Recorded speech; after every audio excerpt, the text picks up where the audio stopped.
Mr. Garamendi, you're recognized. Thank you, Mr. Chairman. Thank you for the hearing. Witnesses, Vice Admiral and General, you and your teams and the support organizations that you've contracted with are doing extraordinary work, and we thank you for that. The issue before this committee was pretty much laid out by the chairman in his opening remarks. And I would suggest that we have an opportunity to clarify the responsibilities, some of which we heard from the previous member just a moment ago.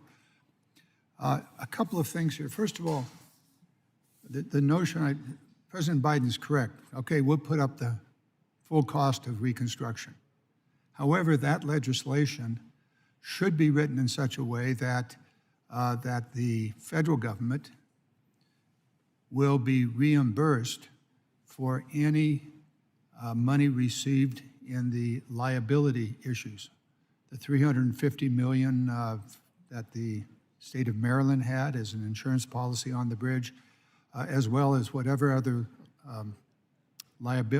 payment may come from lawsuits against the shipping company and the owners of the ship. So if we should, and this should be really the work of this committee, is to carefully structure the legislation so that the federal government, ponying up the 100% at the outset, would be fully reimbursed by any revenues. My colleague raised an interesting point about tolls.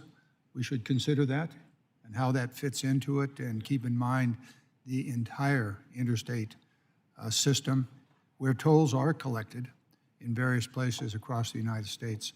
So those are things that are out there. There's also one other issue that I want to encourage this committee to deal with, in addition to recovering whatever money might be available from lawsuits. And that is the Limit of Liability Act of 1851. It seems as though perhaps even that precedes the law in Arizona, which dealt with a different issue. That Limit of Liability Act really has to change.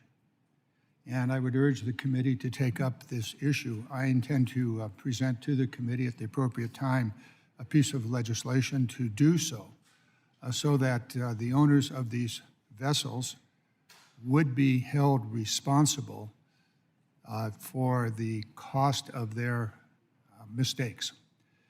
And that right now, that limited liability would hold that the owner of the ship would be limited to $40-some million, even though the ship is worth $90 million or more, and the damage is somewhere around $2 billion, not including the cost of the recovery issues and the expenses that the Coast Guard and the Army Corps of Engineers are now incurring.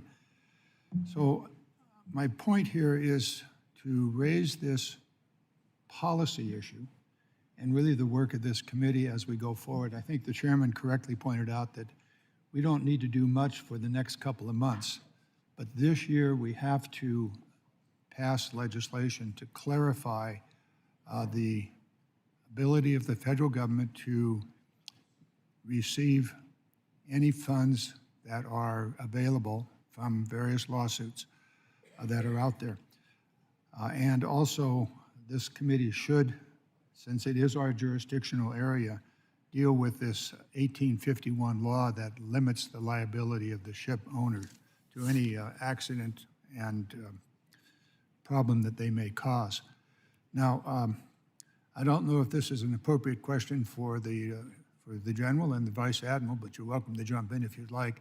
But I think, Mr. Batt, and if you might comment on this issue about how we might structure legislation to recover whatever damages may be in the future from either insurance or lawsuits.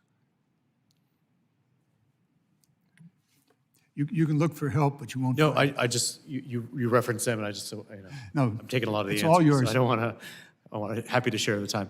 So under the ER program, under the existing law as it states, any insurance monies that are recouped for any ER event across the country do go directly back into the ER fund. So the ranking member mentioned the $19 million Skagit River Bridge, and I think it was actually about $16.6 million that was recovered through insurance, went directly back in, but as he said correctly, 10 years after the incident. So whether it's the $350 million insurance policy that Maryland has existing, or post-investigation and post legal activity going on for as long as that may be, we will recover all of that money and send it back in. But as you correctly point out, there is some questions about how much liability for the ship owner that is out there.